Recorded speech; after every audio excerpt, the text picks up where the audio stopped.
치우침 없는 공정한 뉴스를 전합니다. 강지원의 뉴스 정면승부. 네, 뉴스 정면승부 3부. 오늘 하루 대한민국에서는 어떤 일들이 있었을까요? 오늘 있었던 대한민국의 주요 뉴스들을 종합해 드립니다. 7시 뉴스 포인트입니다. 일용아, 이 엄니가 밤마다 걱정이야. 제발 대리운 좀 불러서 와. 너 사고 나면 소는 누가 키워? 엄니가 2588 대리운전 모델하잖아. 2588 불러? 좌우로 정렬 2588 차우가 같네, 차우가 같아. 2588 포르덴트 접착크림 아시죠? 틀니를 붙여주는 접착크림이요. 이번에 무료로 샘플을 나눠준답니다. 080-901-4100으로 전화를 주십시오. 080-901-4100. 이제 폴리덴트로 자신있게 먹고 말하고 웃으세요. 폴리덴트 글락소스미스클라인 본제품은 의료기기입니다. 오늘의 주요 뉴스를 꽉 채웠습니다. 강지원의 뉴스 정면 승부 뉴스 포인트. 네, 먼저 오늘 하루 대한민국 정치권 등 우리 사회에서는 어떤 일들이 있었는지 살펴보겠습니다. 친절한 숙현 씨의 까칠한 뉴스. 시사 컬럼니스트 이숙현 씨 나오셨습니다. 안녕하셨습니까? 네, 안녕하세요. 담양 펜션에서 화재가 났었죠. 네네. 10명의 사상자가 됐었는데 경찰이 담양 펜션에 대해서 압수수색을 벌였군요. 네, 그렇습니다. 경찰은 전남 담양 H펜션의 업주 부부 등에 대해서 출국 금지 조치를 내렸습니다. 또 펜션 관리 시설과 자택에 대해서도 압수수색을 벌이고 있습니다. 네. 경찰은 조만간 업주 부부를 불러서 조사한 뒤에요. 업무상 과실치사 등의 혐의로 입건할 것을 검토하고 있습니다. 현재까지 조사 결과를 보면요. 이 바비큐장 두 곳은 건축물 대장에 등록되지 않은 불법 건축물로 확인이 됐습니다. 또 본관 옆에 있는 건물 2층, 이 방갈로 등 객실 4개 동 역시 허가를 받지 않은 상태였다고 합니다. 가장 문제는 소화기였을 텐데요. 이 화재 당시 투숙객들이 사용한 소화기 2개가 10년 이상 경과된 것이었는데 그중 하나는 제대로 작동하지 않아서 당시 피해를 키워왔던 것으로 조사가 됐습니다. 네. 송파 세모녀법이라고 있죠. 네. 국회에 결의가 돼 있었는데 통과가 되는 겁니까? 여야가 잠정 합의했다는 속보가 들어왔죠. 네, 그렇습니다. 여야가 첨예하게 대립하고 있던 이른바 세모녀법에 대해서요. 조금 전 잠정 합의했다는 소식이 들립니다. 세모녀법은 기초생활수급자로 선정되는 기준을 얼마나 완화할 것인가 이것이 핵심적인 사안이었습니다. 먼저 해당 당사자가요. 기초생활수급자 기준에 부합하더라도 주변에 아들이나 딸 혹은 사위나 며느리 등 부양할 가족이 있을 경우에는 대상자에서 제외됐었습니다. 한마디로 이 기준을 크게 완화하자는 거였는데요. 부양 의무자 기준을 현행 212만 원에서 404만 원으로 완화하기로 잠정적으로 합의했다고 합니다. 또 교육급여도 부양 의무자 기준에서 삭제해서 앞으로 40만 명이 추가로 혜택을 보게 될 전망입니다. 네. 대한민국 국회에서 지금 2015년도 내년도 예산 심사를 하고 있지 않습니까? 네. 그런데 무상복지 논란이 계속 확대되고 있다고요. 그렇습니다. 무상급식, 무상보육 논란에 이어서요. 이제는 신혼부부 임대주택 논쟁까지 가세하고 있습니다. 논란이 점점 더 가열되고 있는 그런 분위기인데요. 새누리당 김무성 대표는 오늘 이런 얘기를 했습니다. 이 경제가 어려운데 복지 예산 수요는 매년 증가하고 있고 재정 형편은 더 어려워지고 있다면서 이 보편적 무상복지에 대해서 다시 한번 생각해야 된다 이렇게 주장하고 나섰습니다. 이어서 여론조사나 각종 공청회 등을 통해서 고복지, 고부담으로 갈 것인지 아니면 저복지, 저부담으로 갈 것인지 국민들에게 물어보고 정책 방향을 결정해야 될 시점이다 이렇게 지적하고 나섰습니다. 네, 야당인 새정치민주연합은 어떤 입장입니까? 일단 야당은 신혼부부 임대주택 공급 정책에 대해서요. 여권이 무상 포퓰리즘이다 이렇게 말하는 것 자체가 기분이 나쁘다는 반응입니다. 한마디로 왜곡하고 있다는 거죠. 문희상 비대위원장은 이런 얘기를 했습니다. 그 임대주택의 공급 물량을 늘려서 서민이 집 걱정 없는 사회를 만드는 것은 국가의 책무다 이렇게 전제를 했고요. 무상으로 주자는 것도 아닌데 임대주택을 늘리자는 건데 새누리당은 공짜, 무상이라는 단어를 더 씌워서 매도하고 있다 이렇게 반발하고 나섰습니다. 그러면서 새누리당 집권 7년간 서민은 전세 난에 허덕였는데도 정부는 여기에 대해서 대책 없이 빚을 내서 집을 사라고만 했다고 비판을 이어갔습니다. 어쨌든 이번 그 무상복지, 무상교육 논쟁 쉽게 가라앉지 않을 분위기입니다. 네, 논쟁을 떠나서 이제 서로 이제 타협하고 협의하고 해야죠. 네. 네. 자, 박근혜 대통령이 G20 회의를 마치고 귀국했죠. 네네. 기자들을 만나서 배경 설명을 했다고요? 예, 박근혜 대통령이 귀국길 비행기 안에서요, 이 자신의 주요 발언들에 대해서 배경 설명을 했다고 합니다. 네. 일단 그렇지만 지난 그 G20 정상회의에서 박 대통령은 엔저의 문제점 등을 지적한 바가 있었는데요.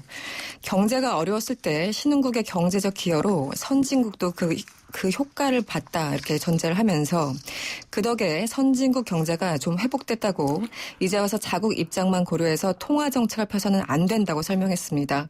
또 한중일 정상회담을 제안했던 것에 대해서도 설명이 있었는데요. 지난해에는 여건이 정말 안 좋아서 못했는데 올해는 그때보다 여건이 좀 좋아졌다고 생각해서 제안했다. 이렇게 얘기를 하면서도 앞으로 한중일 외교장관 회담을 좀 지켜봐야 된다 이렇게 여지를 남기기도 했습니다. 네, 쌍용 자동차 정리해고 문제에 관해서 최근에 대법원 판결이 있지 않았습니까? 네. 네, 정리해고가 이제 적법하다 이런 판결을 내렸었는데 일부 변호사들이 정면으로 비판하고 나섰다고. 그렇습니다. 서울지방 변호사회 인권위원회 소속 변호사 15명이요. 오늘 서울중앙지법에서 기자회견을 열었습니다. 쌍용 자동차의 정리해고가 적법했다는 최근 대법원 판결에 대해서 현재의 대법원은 경영 판단 이론에만 입각해서 기업의 무한한 자유만 강조하고 있다고 비판을 했습니다. 그러면서 우리나라에서 해고라는 것은 죽는 것과 다를 바 없다는 점을 간과했던 잘못된 판결이다 이렇게 정면으로 비판하고 나선 겁니다. 또 주시민 박보영 대법관에 대해서도 직접적인 언급이 있었는데요.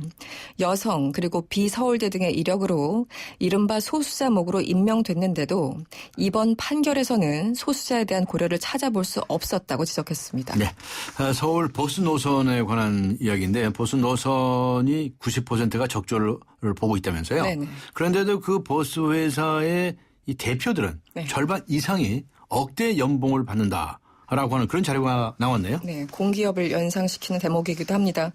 서울시가 서울시의회 교통위원회에 제출한 자료에 따르면요. 네. 지난해를 기준으로 버스 401개 노선 중에 358개 노선, 그러니까 89%가 적자를 봤습니다.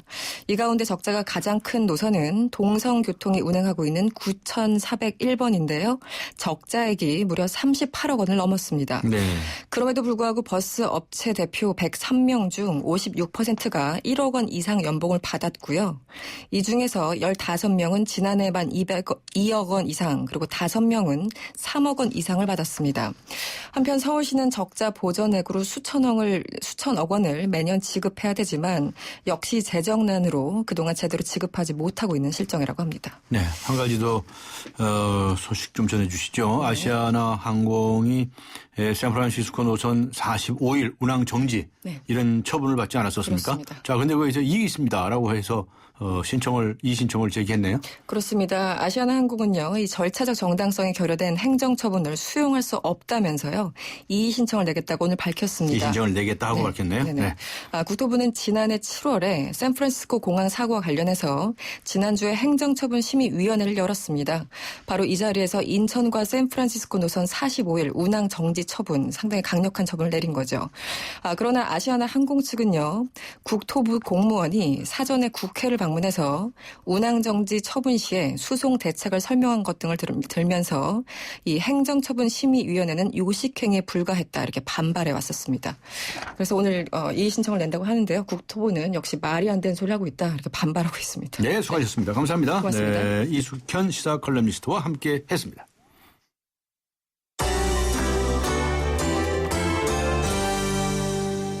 네, 이번에는 경제 소식입니다. 경제 포인트. 한국일보의 고은경 기자 연결합니다. 안녕하세요. 네, 안녕하세요. 네, 이케아라고 있죠. 스웨덴 가구업체. 네. 이 이케아가 다음 달 경기도 광명에 문을 열 예정인데 예. 그 공식 홈페이지에 우리나라 동해를 일본해라고 표기를 해서 지금 논란이 한참 되고 있다는 보도가 들어와 있네요. 네, 이케아는 최근 개설한 공식 한국 홈페이지에서요. 자사의 전 세계 사업 현황을 소개한 영문판 자료를 올렸습니다. 거기 그 세계 지도상에서 동해를 CEO 오브 재팬 일본해로 단독 표기를 했고요. 동해라는 뜻의 이스트시, 한국해의 CEO 오브 코리아를 변기하지도 않았습니다. 이케아는 일본 등의 공식 홈페이지에서도 이 지도를 사용하고 있는데요. 특히 그 일본해로 표기된 대형 세계 지도를 미국 등에서 장식용 벽걸이 상품으로 판매하고 있는 것으로 나타났습니다. 이 상품은 미화로 129달러 약 14만 원인데요. 상품 설명에는 커다란 그림으로 방 전체의 분위기를 연출할 수 있다. 교육용은 아니다라고 소개했습니다. 문제가 확산되자 이케아는 한국에서 이 지도를 판매할 계획은 없다고 밝혔습니다. 네, 이케아가 한국 소비자를 홀대하는 것 아니냐라는 지적도 나온다는데 무슨 이야기입니까? 네, 이케아는 다른 나라에서는 저가 전략을 펴고 있는데 그래서 인기가 많은데요. 한국에서는 일부 제품의 가격을 미국보다도 최고 1.6배 비싸게 책정해서 국내 소비자들의 불만이 폭주하고 있는 겁니다. 네. 네, 실제로 그 이케아의 베스토 브루스 TV 장식장이라는 걸 비교를 해보면요. 한국에서는 그 홈페이지에 그 44만 9천 원으로 책정이 되어 있는데 우리나라보다 소득 수준이 높은 미국에서는 27만 4천 원, 일본에서는 37만 8천 원, 영국과 독일에서는 약 34만 원 정도에 팔리고 있어서 우리나라가 훨씬 비쌉니다. 네. 이러다 보니까 그 이케아 코리아 공식 페이스북에 한국보다 경제 사정이 좋은 일본이나 미국보다 왜 우리나라에서 판매하는 가격이 비싸냐 하고 이유를 설명해달라는 문의를 많이 보냈는데요. 이케아는 이에 대해서 수일제 답변을 내놓지 않고 있는 상태입니다. 이케아 코리아는 지난 5월에 국내 기자 간담회를 하면서 한국에서 제품 가격을 정할 때 다른 나라에서 얼마에 판매되는지 비교하지는 않는다. 그 나라 소비자가 살 수 있는 가격으로 결정한다는 게 이케아의 정책이라고 말을 한 바가 있습니다. 네. 네. 11월 28일이 아주 특별한 날이라는데요. 해외 직접 구매를 하는 해외 직구족.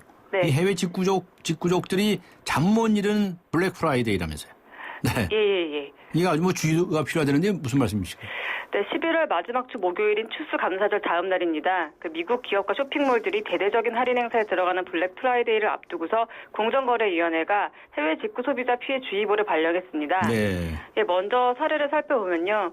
최근에 해외 구매 대행 사이트에서 40만 원을 주고 준 명품 브랜드 그 가방을 구입했는데 보증서도 없고 포장도 없어서 반품을 요청했더니 그 업체가 관세와 배송 비용이 든다면서 28만 원을 요구한 겁니다. 네. 또 다른 그 구매 사이트의 경우에는요, 그 국내 전압과 안 맞는 그 커피 머신을 반품해달라고 하니까 그 15만 원을 더 내라 했는데요. 이때는 뭐 반품 택배 비용 3만 원 이상이라고 고지를 이미 했다. 이런 황당한 이유를 댔다고 하고요. 또 뭐 14만 원을 주고 산 운동화가 40일이 넘도록 도착을 하지 않아서 그 이 배송에 7일에서 14일이 걸린다는 약속이 거짓으로 드러났고 해당 업체는 이후로 연락이 되지도 않았다고 합니다. 네. 또 뭐 사이즈나 색깔이 주문과 다른 제품을 보내는 경우도 있다고 합니다. 그런데 현행 법률상으로는 보호장치가 대단히 허술해서 네. 소비자가 이거 사전에 꼼꼼하게 살펴보는 거 외에는 뾰족한 대책이 없다는데 이거 이래도 됩니까?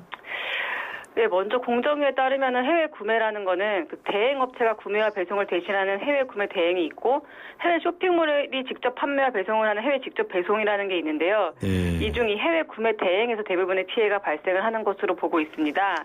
그래서 공정위에 따르면은 뭐 다른 국내 온라인 쇼핑몰과 마찬가지로 해외 구매 대행 역시 제품을 받은 날로부터 7일 이내에 청약 처리를 할 수 있고 반품 수수료 외에 위약금은 요구할 수 없다고 했는데 이 업체가 그 반품 비용 얼마 이상이라고 애매하게 고지를 하거나 위약금이 아니라고 하면 그 소비자가 이를 거부하거나 입증하기가 쉽지 않다고 합니다. 네. 그래서 꼼꼼하게 살펴봐야 되는 그 방법밖에 없다는 거고요.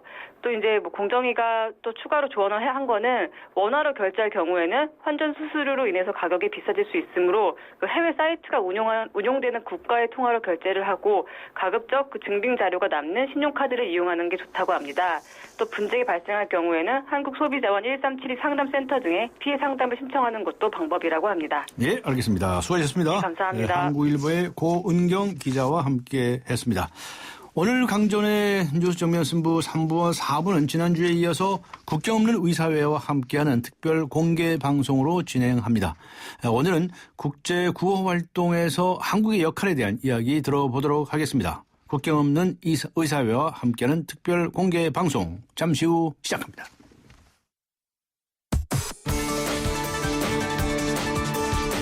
대한민국의 오늘 치우침 없는 공정한 뉴스 강지원의 뉴스 정면 승부가 여러분의 참여를 기다립니다. 짧은 문자 50원, 긴 문자 100원에 휴대전화 메시지 샵 0945와 YTN 라디오 어플리케이션 예스 게시판에 소중한 의견을 남겨주세요. 참여해주신 분들 중 추첨을 통해 정통 시사주간지 주간경향, 아시아 전문 월간지 매거진엔 구독권을 드립니다. 뉴스 정면 승부는 여러분의 참여로 완성됩니다. 대한민국의 오늘 강지원의 뉴스 정면 승부.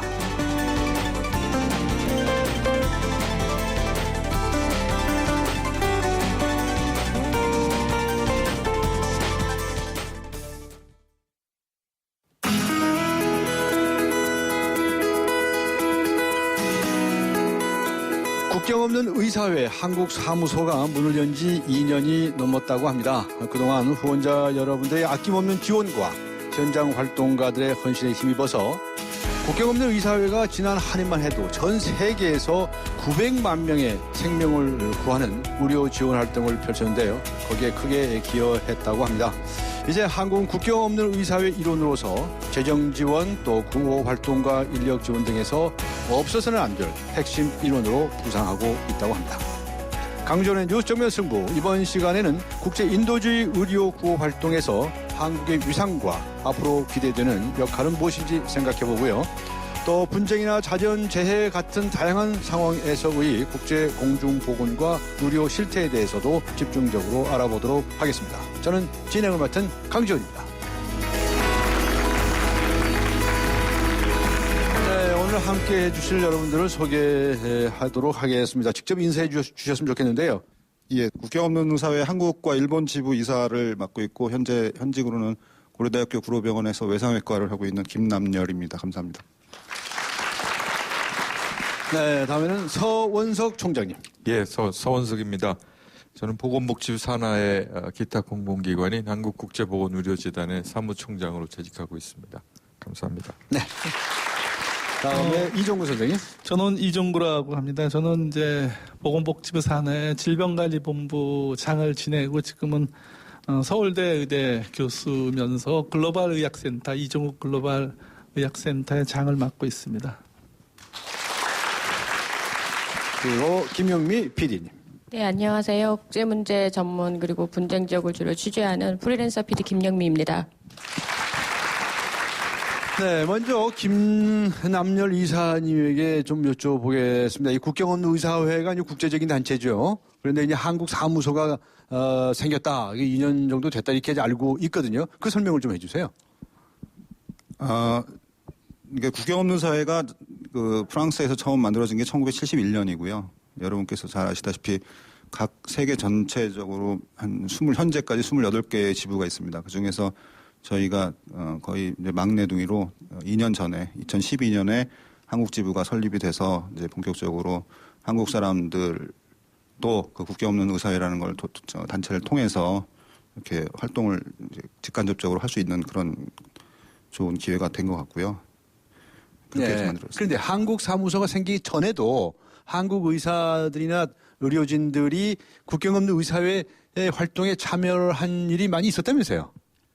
예, 제가 개인적으로는 2010년에 저는 참여를 하게 시작했었는데 사실은 2004년부터 제가 알기로는 2004년부터 우리 저 내과 전재덕 선생님이라고 하는 분이 최초로 케냐에 그 파견을 갔던 것이 최초인 걸로 알고 있고 그 당시에는 그리고 저를 포함해서 저희 한국 지부가 만들어지기 전까지는 그러니까 일본 지부를 통해서 같이 이렇게 파견을 하고 일을 하게 되는 그런 과정을 거쳤었습니다. 네, 그 전엔 일본 지부에 신청을 해서 국제적인 활동에 참여를 했었군요.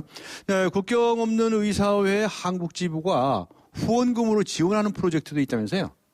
예, 이제 여러분께서 이제 여러 가지 경로를 통해 가지고 기금을 국경 없는 의사회에 이렇게 전달을 해 주신 경우에 그거를 모아서 일부는 직접적으로 저희가 저희 주변에 필요한 국가에게 지원을 한 경우가 있습니다. 그래서 작년에 태풍 때문에 필리핀이나 그다음에 미얀마, 그다음 하이티, 소말리아, 그다음에 현재 남수단 정도를 2013년하고 지원을 했었고요. 올해는 이제 그게 연말에 하기 때문에 아직까지는 어느 정도 규모에서 어디에 지원할 건 아직은 미정인 걸로 제가 알고 있습니다. 김남열 선생님께서는 분쟁 지역 활동도 많이 하셨다면서요? 어디에서 활동해 보셨습니까? 최초에 파키스탄 지역하고 남수단 지역하고 그 정도 많지는 않고요. 그렇군요. 이종훈 선생님. 예. 지금 우리 국제사회에서 말이에요. 분쟁 지역이 많지 않습니까? 예, 뭐 맞습니다. 치고받고 싸우고 말이죠. 그렇죠. 위험한 지역이 굉장히 많은데 그 지역에서 특히 이 의료 환경이 굉장히 열악할 것 같습니다. 그렇죠. 어떻게 봐오고 계십니까? 유엔이 사실은 이제 분쟁을 담당을 합니다. 근데 이제 유엔도 분쟁 지역에서 질병이 많이 생기다 보니까 WHO와 함께 유엔에서도 이제 많은 질병을 다루고 있죠. 이 분쟁 지역에서 제일 많이 생기는 질병 중에는 뭐 다친 거 말고 난민들이 많이 생깁니다. 난민. 예. 이 난민들이 이제 전쟁을 피해서 대규모로 정착을 뭐 수십만 명씩 정착을 하거든요. 그런 데서 이제 질병들이 발생합니다. 대체적인 수인성 전염병이 제일 많이 생기고요. 수인성 전염병. 콜레라. 장티푸스, 이질 이런 이제 것이 생기고요. 두 번째로 많이 생기는 것이 예방 접종을 해야 되는데 예방 접종을 적기에 못 해가지고 생기는 질환들이 있습니다. 홍역이라든가 이런 질환들. 네. 근데 이제 이 최근에 생긴 데에서 문제가 되는 것이 우리 이제 폴리오라고 하는 병이 있습니다. 이게 곧 전 세계에 퇴치를 막 앞두고 있는데 이제 분쟁 지역에서 다시 생기기 시작해가지고 전 세계적으로 이제 골치가 아파지기 시작했습니다. 물론 우리나라는 2000년도에 이제 퇴치를 했다고 선언을 했는데 일부 이제 분쟁 지역에서 다시 이제 폴리오가 창궐합니다. 그래서 이 창궐하면 어떤 문제가 생기냐면 국경을 폐쇄할 정도로 엄청나게 많은 힘이 들어가는 이 질병을 이제 다루려면은 거의 뭐 퇴치 단계에 갔는데 갑자기 또 발병을 하면은 처음부터 다시 이제 예방 접종을 해야 되고 뭐 이런 일이 벌어지거든요. 그래서 WHO도 이제 고민을 하고 있습니다. 최근에 이제 시리아, 뭐 이스라엘, 뭐 팔레스타인 이 지역에서 이제 폴리오가 생기기 시작했다라는 이제 얘기가 나왔습니다. 물론 파키스탄이나 또 중국 접경 지역 뭐 이런 데서 생겨서 지금 우리나라 혹시 이제 오지 않을까 걱정을 많이 했는데 지금 유럽 쪽에서 이제 생겨서 전 세계가 이걸 치료하려고 많은 사람들이 동원돼서 지금 이제 싸우고 있습니다. 그러는 위기 상황이었는데 다시 이번에 이제 에볼라가 생겨가지고 이 두 가지가 다 겹쳐가지고 지금 WHO가 이제 진이 빠져서 힘들어하고 있습니다. 보니까 그런 상태로군요. 송은석 총장님. 또 그런 뭐 감염성 질환 외에도 이 분쟁 지역의 사람들이 이제 외상후 스트레스 증후군 그래서 전반적으로 이 사람들이 상실을 겪고 죽음을 경험했기 때문에 공포 상태에 있죠. 그래서 이제 그걸 저희들이 간과하기가 쉬운데 사실은 저희들이 가장 먼저 재난 지역에 들어갈 때는 그런 어떤 정신과적인 문제, 심리적인 충격 같은 거 그런 부분들을 잘 달래줘야 되죠. 네, 그렇군요. 참 이 분쟁 지역이 참 끊임없이 사고를 칩니다. 김영미 PD님께서는 분쟁 지역 전문 PD시죠. 맨날 분쟁 지역만 다 돌아다니세요, 그죠? 취재하시고. 제가 맨날 돌아다니려고 그런 게 아니라 세상이 조용하지가 않아서. 네, 그래서 할 수 없이 다니시는군요. 네. 근데 그 다니시다 보면 정말 고통받는 일이 많지 않습니까? 일단 분쟁 지역은 취재를 마음대로 할 수 있는 환경이 안 되고, 그러니까 제 자신을 지키기도 되게 힘들고, 또 취재를 해도 자기 이름이나 그런 걸 절대 밝히지 못하는 그런 상황이 많습니다. 왜냐하면 상대방한테 예를 들어서 이제 상대 뭐 반군 이쪽에서 뭐 혹시나 자기를 저격하지 않을까, 이런 암살하지 않을까, 이런 위험들이 굉장히 많아서 취재하기가 좀 어려운데, 제일 어려운 거는 아무래도 이런 질병이 돌았을 때는 정말 어렵죠. 사실 총을 들고 있으면 눈에 보이는데 바이러스는 눈에 안 보이니까. 그렇죠. 그래서 제가 취재하면서 그러니까 드리는 노력 중에는 총을 든 사람에 대한 경계심도 있지만 이런 바이러스나 뭐 알려지지 않은 그런 병들이 굉장히 많아서 그런 것을 가장 제가 중요하게 여겨요. 그래서 한국이나 미국이나 이런 선진국 같은 경우는 연구진들이 많이 연구를 해서 알려진 바이러스들이 많은데요. 뭔지도 모르고 이제 앓게 되는 바이러스도 굉장히 많은 것 같아요. 뭔지도 모르고 앓게 되는 거예요? 네, 아프긴 아픈데 이게 왜 아픈지를 도대체가 모르는 그런 상황도 오고. 근데 이제 저 같은 경우는 한국에서 자라고 그랬기 때문에 영양 상태가 그래도 양호한 편이죠. 아무리 못 먹어도 돌아다니면서 먹을 수는 있으니까. 근데 그쪽에서 태어난 사람들은 처음부터 영양 상태가 굉장히 안 좋아서 우리 같은 이제 감기 바이러스 정도에 이제 죽기도 하고 많이 죽고, 그리고 가난하기 때문에 예방 접종을 하는 것도 굉장히 힘들고, 우리 한국도 엄마들이 예방 접종비 좀 겁내하는 부분들도 있는데요. 그쪽 나라 사람들은 오죽하겠어요. 그래서 알고 있어도 예방접종 같은 건 생각도 못하고 지나가는 경우도 많습니다. 참 이 분쟁 지역에서는 구호 활동이 정말 필요할 텐데요. 김남준 선생님. 정말 구호 활동도 너무 어렵지 않습니까? 제가 이제 두 번의 경험에서 그 전쟁 지역, 그러니까 내전의 지역에서 이제 제가 근무를 해봤는데 굉장히 제한적인 환경에서 저희가 그 환자들이나 아니면 그 가족들이나 이런 사람들을 만나야 되는 그런 제한이 있습니다. 그러니까 저희가 이제 병원 밖을 마음대로 이렇게 출입을 못 한다든지. 그래서 파키스탄 같은 경우에 제가 이제 그 이슬라마바드에서 그 한구라고 하는 데까지를 한 400km를 이렇게 차로 가면서 그 위험하기 때문에 계속 그 차량을 바꿔서 타고 저의 그 신분을 이렇게 숨겨가면서 가서 현지에 도착해서는 그 병원 컴플렉스 그 큰 병원 단지 안에서 제가 있는 그 2달 동안이면 2달 동안 밖을 못 나오는 거죠. 그래서 그 안에서만 이제 환자 진료하고 환자 가족들하고 이제 접촉하고 하는 거고 밖에를 혹시나 나갈 수 있다라고는 굉장히 이제 아주 제한된 조건 그리고 제한된 그런 어떤 아주 그 엄격한 그 승인된 절차를 통해서만 이 밖을 나갈 수 있고 이런 그러한 좀 제한점이 많아 있었습니다. 네. 그런 뜻에서 국경 없는 의사회에 기대하는 바가 큰 것 같습니다. 인종이나 국경이나 뭐 성별에 관계하지 아니하고 어느 편 들지 아니하고 정말 환자 위주의 그런 활동을 하는 것에 대해서 참 찬사를 받고 있습니다. 여기서 잠시 쉬어가도록 하겠습니다. 강지원의 뉴스 정면 승부 네 분의 전문가와 함께 국제 구호 활동 실태와 한국의 역할에 대해서 이야기 나누고 있습니다. 잠시 후 4부에서 이어가겠습니다. Best shot, best enjoy, best shot, best shot to the best manager, best shot, best shot, best smile, best shot. 전자제품 쇼핑은 베스트숍에서. Best shot. 국민 단열재 팩트론이 따사로를 출시하여 이에 신고합니다. 따사로는 따뜻하고 시공이 간편합니다. 따사로는 난방비가 절감됩니다. 따사로는 단열재 전문 기업이 만든 국민 단열재입니다. 이상 발명 특허 신기술 국민 단열재 따사로입니다. 검색창에 따사론을 검색해보세요. 전국지사 대리점 모집 중 1600-6773. 변비의 변비약은 생약 성분 변비약은 그래서 변비엔 변락 힘들어하는 당신의 장을 위해 변비엔 변락.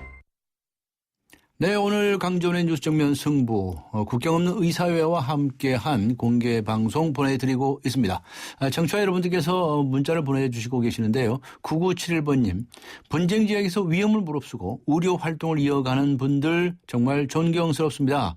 이분들로 인해서 대한민국의 국격이 높아지는 것 같습니다. 라고 보내주셨고요. 1022번님 오늘 방송을 들으니 우리나라에서 에볼라 발병국으로 파견되는 의료진 분들 걱정이 되네요. 모두 무사히 돌아왔으면 좋겠습니다. 라고 적어주셨습니다. 잠시 광고 들으시고 이어가겠습니다.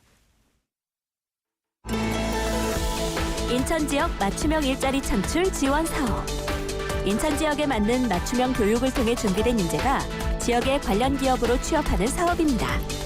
취업 희망자는 채용 희망 기업이 원하는 기술이나 지식을 배울 수 있어서 좋고, 채용 희망 기업은 기업이 원하는 능력을 갖춘 취업 희망자를 뽑을 수 있어서 좋은 인천 지역 맞춤 일자리 창출 지원 사업. 자세한 사항은 인터넷 홈페이지 injob.or.kr에서 확인하실 수 있습니다. 이 캠페인은 고용노동부, 인천광역시, 사단법인 인천벤처기업협회와 함께합니다. 서양 고전음악을 완성시킨 천재 작곡가 악성 베토벤. 그의 음악적 잠재력을 일깨워준 사람은 스승인 크리스티안 네페 선생님이었습니다.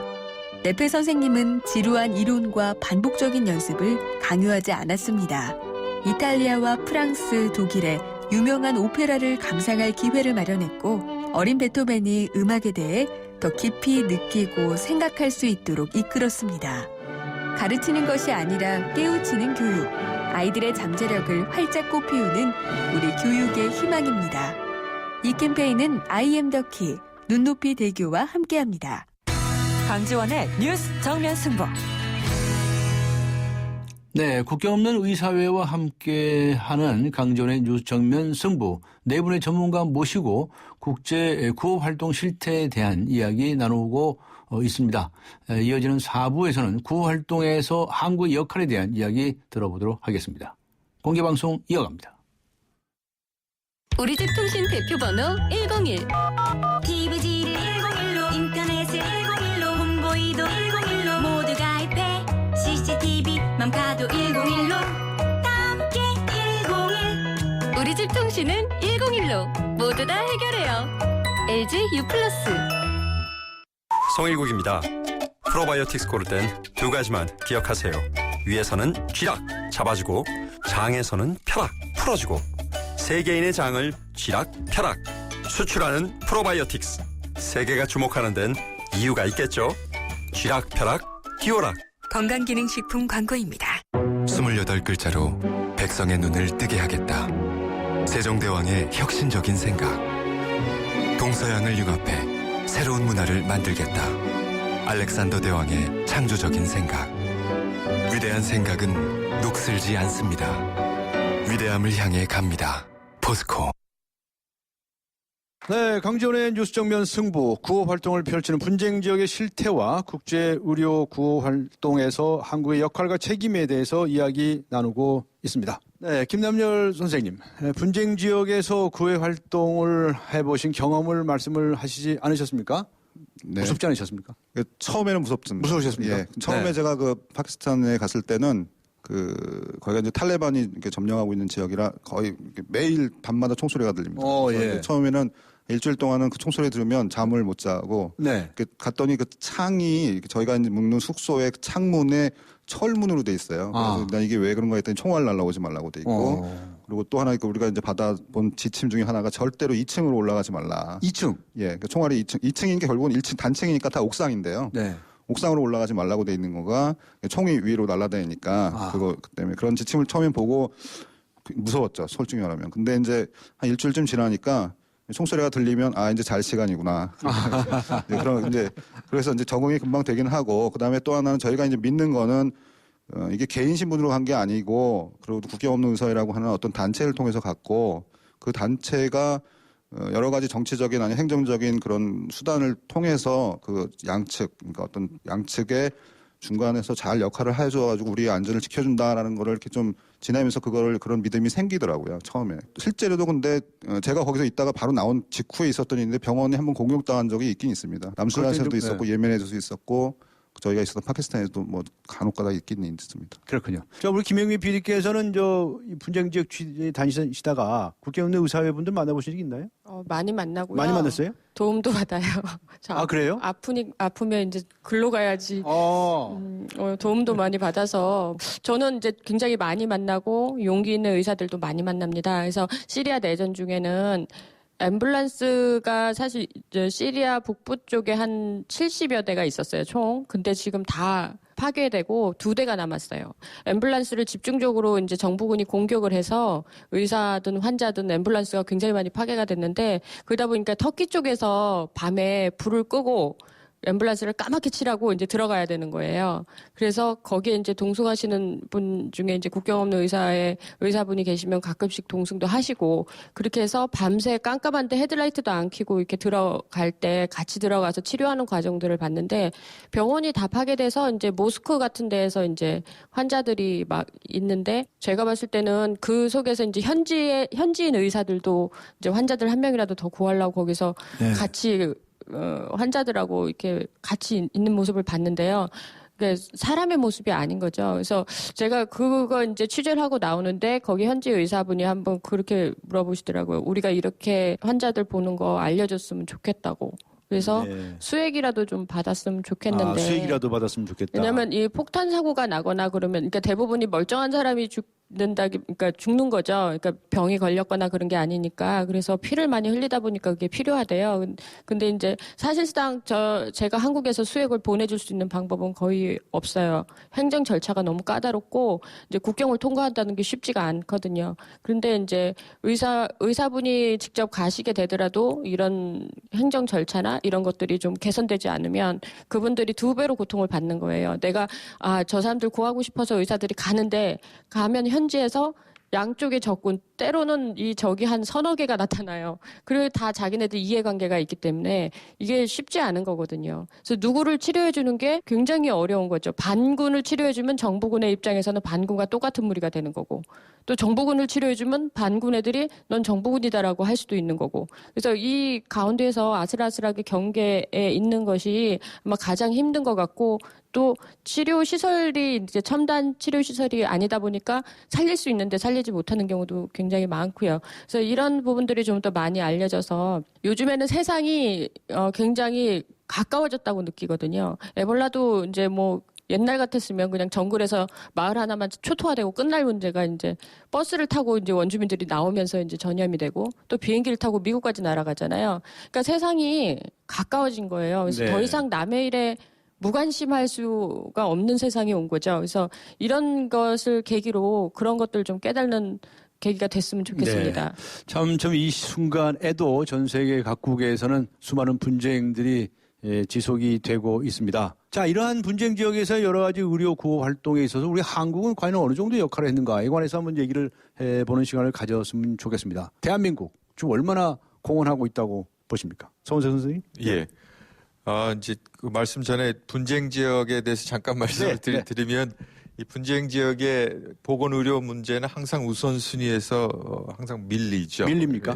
왜냐하면 이제 싸워야 되니까. 네. 그래서 원조를 받아도 대개는 그 원조를 받은 돈을 무기를 사는 데 쓰고 네. 그다음에 그래서 이제 보건의료 쪽은 항상 뒤로 쳐져. 분쟁 지역은 아주 열악합니다. 예, 저희가 남수단에서 이제 사업을 했는데 사업한 저희 바로 앞에가 도립병원인데 도립병원에 엑스레이가 없습니다. 거기가 바로 분쟁 지역이거든요. 지금 한참 싸우고 있는 지역인데 그렇기 때문에 보건의료 쪽에 대한 부분은 전반적으로 분쟁 지역에는 소모품도 없고 여러 가지 시설이 없다고 보셔도 되고요. 그런 의미에서 이번에 사실은 그 국경연합 의사회가 에볼라 치료를 위해서 나이로비에 엄청난 시설을 아마 세계 최대 시설 250명 정도 수용할 수 있는 입원할 수 있는 시설을 만들었는데 그런 부분들은 사실은 저희들이 많이 반성해야 될 부분이라고 생각을 하고요. 네. 그래서 아까 말씀하신 것처럼 저희가 한국이 어느 정도 하고 있느냐 이제 저희 재단에서 작년에 그 필리핀 하이엔에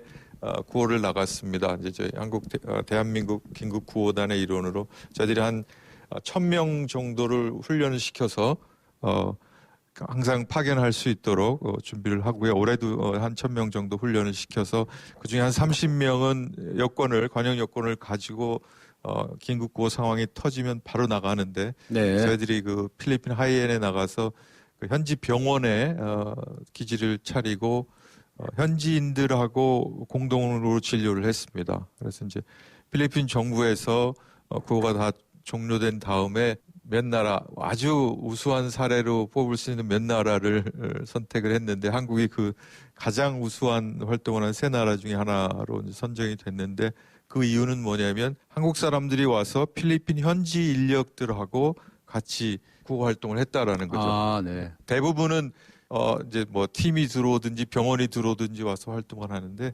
저희들은 그 현지 인력들에게 일을 할 수 있는 장소를 제공하고 저희들이 가져간 발전기라든지 여러 가지 수술 도구들을 통해서 현지 인력들이 그런 경험을 통해서 앞으로 재난 상황이 일어났을 때 스스로 대비할 수 있도록 도와줬다라는 측면에서 아주 높은 평가를 받았던 적이 있습니다. 네, 김남일 선생님, 국제 NGO라든가 또 대학이라든가 또 무슨 공중보건단체라든가 여러 민간 차원에서도 이런 국제 의료 활동이 좀 활발해져야 하지 않겠습니까? 제가 이제 그 우리나라의 그 국제 의료 지원 상태를 이렇게 직접적으로 어떤 데이터를 분석하거나 그런 경험은 없고요. 예. 실제로 제가 2010년에 국경언론사회를 이제 막 시작을 할 때 현지에서 가보거나 이제 프랑스 사람 이제 그 지부에 가서 이제 사람들을 만나고 할 때는 그 전에도 아까 말씀하신 몇 분이 계셨으나 그렇게 많지 않았었습니다. 네. 굉장히 저를 굉장히 이렇게 드물게 온 한 사람 한국의 사람이라고 생각을 했었는데 네. 근데 4년밖에 안 지났는데 올해 그 남수단을 딱 갔더니 야 옛날에 누구는 어디서 뭐 한국 사람 또 누구 어디 있다더라 누구 어디 있다더라 이렇게 있고 동시에 남수단의 다른 지역에 벌써 저희 한국 사람들이 벌써 와 있고 서로 다 이렇게 알게 되는 그런 인지도가 굉장히 상승한 거를 몇 년 사이에 제가 실제로 체감을 하게 돼가지고 그 정부 차원의 큰 것도 물론 많이 발전을 하고 하겠지만 이 개인 차원 그다음에 민간 차원에서도 굉장히 그 저변이 많이 확대됐구나 하는 걸 저는 체감을 했었습니다. 그래서 그런 면에서 앞으로도 많이 발전을 할 거라고 저는 생각하고 있습니다. 네, 알겠습니다. 자, 여기서 잠깐 우리 방청객 여러분들께 마이크를 넘겨보겠습니다. 여기 출연해 주신 네 분께 질문하고 싶으신 것도 있으실 것이고요. 본인의 의견을 말씀해 주실 수도 있습니다. 지금 아주 굉장히 많으신 분들이 참석하셨는데요. 어느 분 말씀해 주시겠습니까? 네, 말씀해 주시죠. 어디 사시는 누구십니까? 네, 저는 인천에서 온 안우진이라고 합니다. 네. 네, 저는 앞으로 그 예방학 쪽을 공부하고 싶어 하고 있는 학생인데요. 아, 예. 뭐 NGO 단체나 국제기구에서 파견된 의료진들이 평생 거기에 있을 수 없다는 문제가 있는데 그들이 다시 본국으로 돌아오게 되면 그 부분은 그 지역과 사람들이 여전히 소외지역으로 남을 수밖에 없다는 문제를 가지고 있다는 생각이 드는데요. 이것을 해결하기 위해서는 그들이 의학적으로, 의료적으로 자립할 수 있는 뭔가 도움을 줘야 된다고 생각을 합니다. 확실히 그 활동들을 하고 있는지 혹은 또 제가 지금 미처 알지 못하거나 생각하지 못하고 있는 부분들이 어떤 것들인지 알고 싶습니다. 네, 성원석 선생님. 예, 좋은 질문 해주셨는데요. 사실 저희 재단은 한국의 보건의료 분야 ODA를 전담하는 기관입니다. 저희들은 이제 라오스 같은 국가의 보건부를 도와서 보건부에서 자기네 나름대로 목표를 세우고 그래서 모자보온 사업을 하고 있는데요. 목표를 세우고 그 역량들 강화하기 위해서 훈련을 하는데 거기 가서 2년 동안 활동을 했습니다. 라오스의 저 산골 마을에 가서 수십 개 마을을 돌아다니면서 활동을 하다가 최근에는 WHO에 들어가서 지금 WHO에서 다시 더 이제 국제적인 활동들을 해서 그 말씀하신 대로 주인의식을 갖고 지원이 끝나면 바로 원조가 끝나면 중단되는 것이 아니라 계속해서 지속 가능할 수 있도록 저희들이 여러 가지 노력을 하는데요. 가장 중요한 거는 이렇게 사업을 하는데 돈을 주는 것이 아니라 어떻게 이 사람들이 스스로 해갈 수 있는지 방법을 가르쳐주고 훈련을 시켜주고 스스로 관리하고 또 문제점을 발견해서 해결책을 찾아갈 수 있도록 도와주는데 그건 이제 시간이 오래 걸립니다. 저희들 보통 사업을 시작하면 1차 사업을 6년 정도 걸리고 2차, 3차에서 뭐 그 10년 이상 걸려서 너는 평생 사업만 하냐 뭐 이런 얘기가 있는데 이거는 사실은 장기간에 걸리는 사업이죠. 좋은 질문인데요. 정부가 이제 하는 것 중에 ODA 사업 중에서 의과대학을 지어주고 이제 병원을 지어주고 이런 인프라를 구축해 주는 게 이제 있습니다. 저도 이제 WHO 같은 데서 휴먼 리소스 디벨롭먼트 프로그램들이 있는데요. 참 어려운 문제입니다. 왜냐하면은 같은 예를 들어 미얀마 같은 경우에 의과대학에서 졸업하고 나서 취직이 안 돼요. 주민들의 니드는 많지만 공적으로 이 사람들을 채용해서 국가가 서비스를 할 수 있는 조직이 없다는 거거든요. 그러니까 의과대학 나와가지고 해외로 나가요. 두뇌 유출이죠, 이제. 근데 그 문제가 아프리카 지역이나 이런 아시아 지역에 못 사는 나라에 고급 인재들이 다 유출돼서 안 돌아가거든요. 그런 문제를 같이 또 안고 있습니다. 그러니까는 의과대학을 기르기 위해서 의사들의 의학 교육에 관련된 이런 가르쳐주는 센터들이 몇 군데 있습니다. 전 세계 6개 지역으로 나눠서 했는데 저희 나라도 이제 한 40년 전에 우리 표준화된 프로토콜에 따라서 의학 교육을 어떻게 시키고 간호대를 어떻게 시키고 이런 도움을 많이 받았습니다. 근데 그런 경험을 거꾸로 우리가 이제 각 나라의 의과대학과 이런 데 지원을 해가면서 사람을 키우는 작업들을 ODA 사업으로 이제 하고 있죠. 예. 네. 또 한 분, 마이크 잡으시죠. 네. 어디서 오신 누구십니까? 네, 안녕하세요. 대구에서 온 김상희. 대구에서부터 오셨어요. 와, 멀리 오셨습니다. 환영합니다. 네. 국경 없는 의사회라는 단체가 그 정치, 뭐 종교, 인종에 관계없이 환자들의 그 의료적인 요구 차원에만 집중을 한다고 그렇게 알고 있는데 최근 미국이 IS 이슬람 무장 단체를 공격하면서 시리아 주변 나라에 시리아 그 100만 명 이상이 시리아를 떠났어요. 그래서 그 난민들은 지금 머물 곳이 없고 그 어린아이들이 교육을 받을 수 없고 여러 가지 문제가 발생하고 있는데 이런 상황에서 만약에 국경 없는 의사회가 그런 난민들에게 개입을 해야 될 경우에 미국이라는 나라에 뭐 외압을 받는다거나 뭐 제재를 당하는 일이 있는지 궁금한데 미국도 결국에는 자국민의 이해관계에 따라서 정치를 할 거라는 생각도 있고요.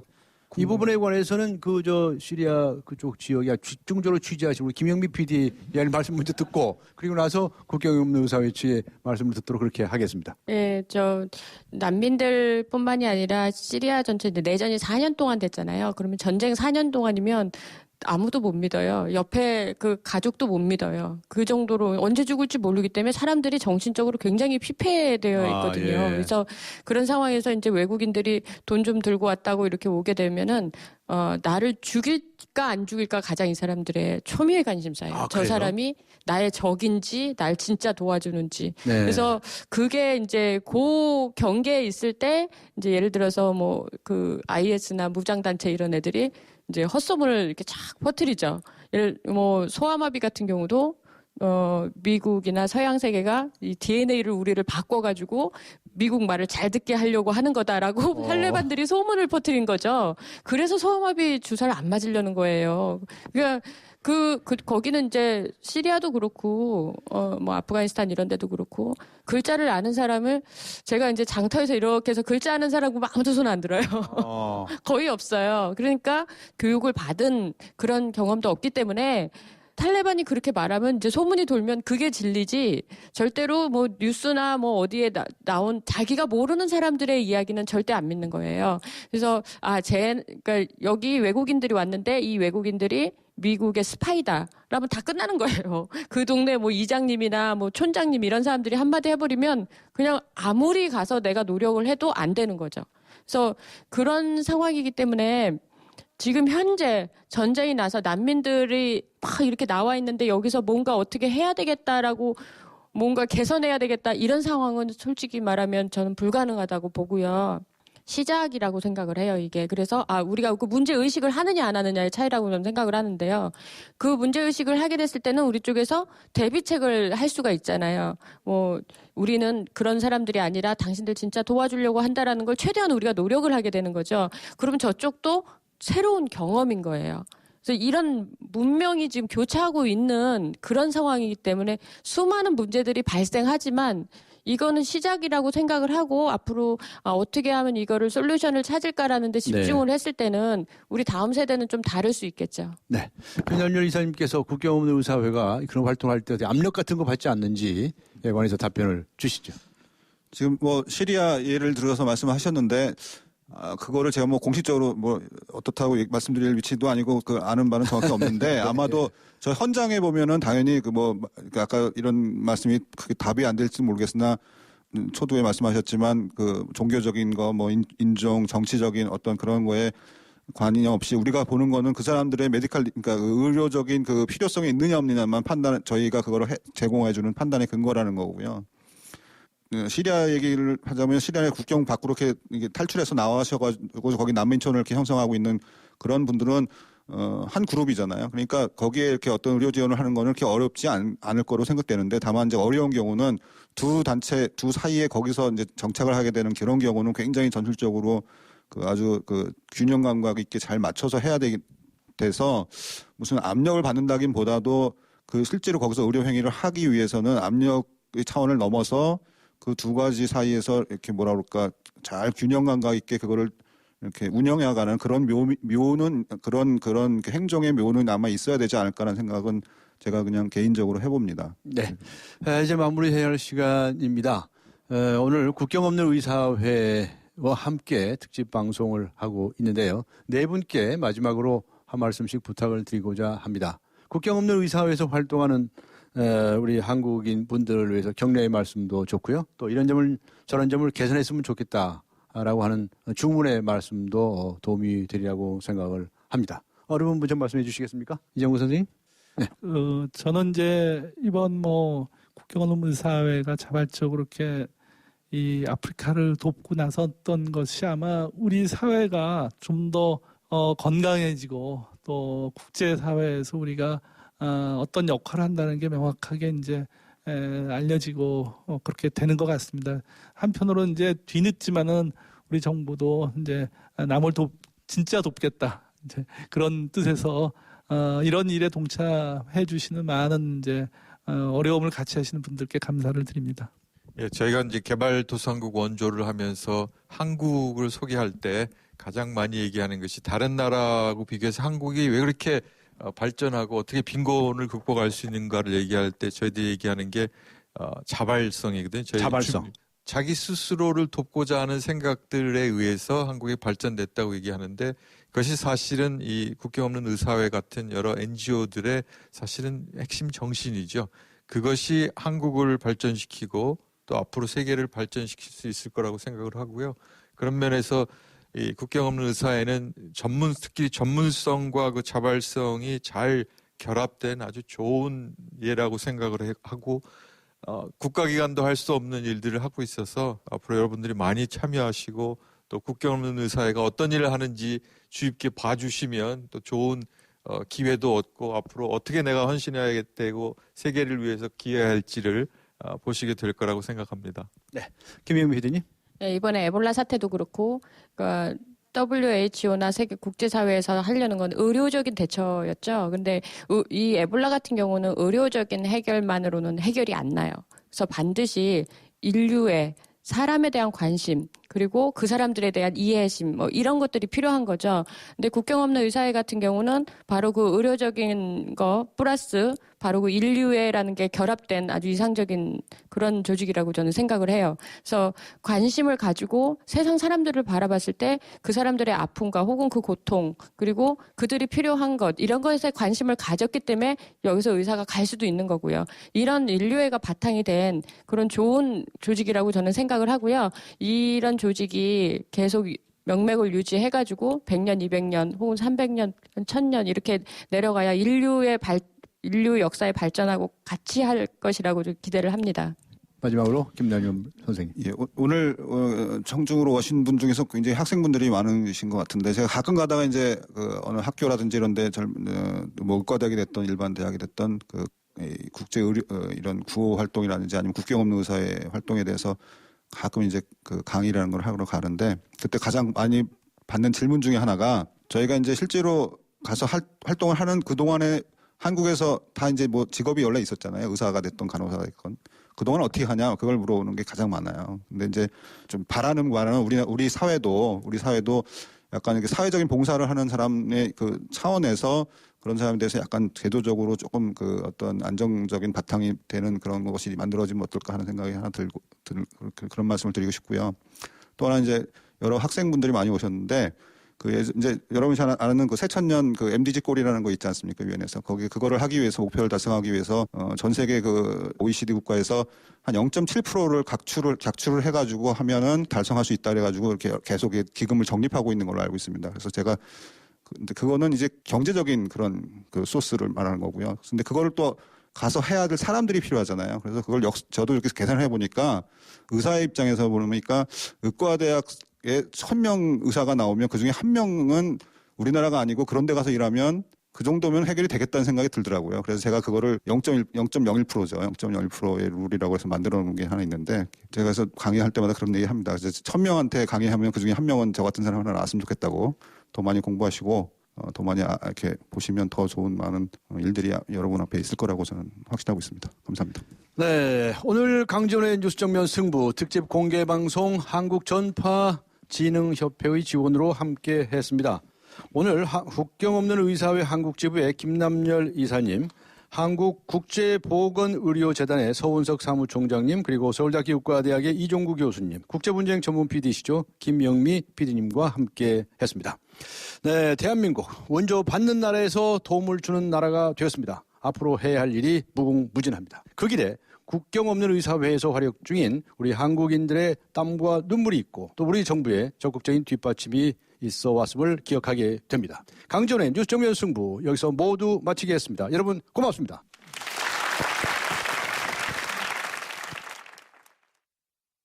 I started this war killing Germans in Africa. Now I'm killing Germans in Germany. 역사를 바꾼 그들의 불가능한 전쟁이 시작된다. 300 of them. We never run before. Why are we gonna run now? Fire! Come on! We are on our own. Here we go. 브래드 피트, 로건 레먼, 퓨리. 11월 20일 IMAX 대개봉. 15세 이상 관람가. 쉐보레의 놀라운 혜택과 함께 찾아온 쉐보레 11월의 크리스마스. 지금 쉐보레에서 스파크, 크루즈, 캡티바를 구매하시면 최대 3년 무이자 할부 또는 차종에 따라 최대 200만 원 할인까지. 전시장 및 홈페이지 참조, 일부 모델 제외 11월 30일까지. Chevrolet, find new roads. 100년의 편지 써보셨나요? 지금의 마음을 영상이나 음성 편지로 보내주시면 정해주신 미래의 날짜에 전해드리겠습니다. 10년이 걸리든 20년이 걸리든 꼭 전해드리겠습니다. 변치 않는 마음을 전하는 SK텔레콤 100년의 편지. 지금 티스토어에서 다운받으세요. 기대해도 좋아요. 더 멋있고 더 부드럽고 더 완벽해질 나를. 풀스테인리스 커브드 내솥과 처음 만나는 초고압 밥맛. 오늘을 더 맛있게. 쿠쿠 풀스테인리스 고압력 커브드. 쿠쿠. 네, 오늘 뉴스 정면 승부에서 청취자 여러분께 수능시험과 관련된 질문 드렸었죠. 많은 분들께서 답을 주셨는데요. 8314번님께 주간 경향, 그리고 6252번님께 매거진 N 구독권 보내드리겠습니다. 지금까지 프로듀서 신아람, 기술감독 신동 이한님, 작가 임현, 김민경, 그리고 진행의 강지원이었습니다. 11월 17일 월요일 강지원의 뉴스 정면 승부, 오늘 순서 여기서 모두 마칩니다. 여러분 감사합니다.